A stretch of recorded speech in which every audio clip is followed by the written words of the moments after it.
আমি শুভেন্দু অধিকারী ঈশ্বরের নামে শপথ করিতেছি যে বিধি দ্বারা স্থাপিত ভারতের সংবিধানের প্রতি আমি অকৃত্রিম নিষ্ঠা ও আনুগত্য পোষণ করিব। আমি ভারতের সার্বভৌমত্ব ও অখণ্ডতা রক্ষা করিব।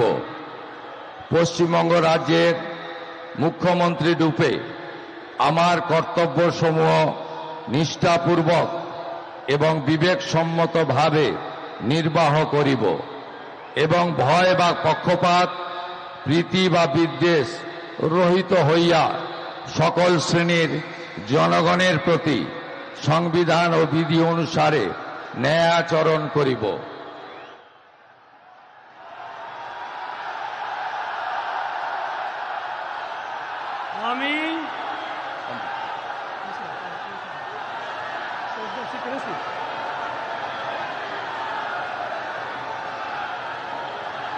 আমি শুভেন্দু অধিকারী ঈশ্বরের নামে শপথ করিতেছি যে পশ্চিমবঙ্গ রাজ্যের মুখ্যমন্ত্রী রূপে যে কোনো বিষয় যাহা আমার বিবেচনার জন্য আনীত হইবে বা আমি জ্ঞাত হইব, তাহা মুখ্যমন্ত্রী রূপে আমার কর্তব্যসমূহের যথাযথ নির্বাহের জন্য যেরূপ আবশ্যক হইতে পারে তদ্গতিকে আমি প্রত্যক্ষ বা পরোক্ষভাবে কোনো ব্যক্তি বা ব্যক্তিগণের নিকট জ্ঞাপন করিব না বা প্রকাশ করিব না।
With your permission, sir, I now read out the order of appointment.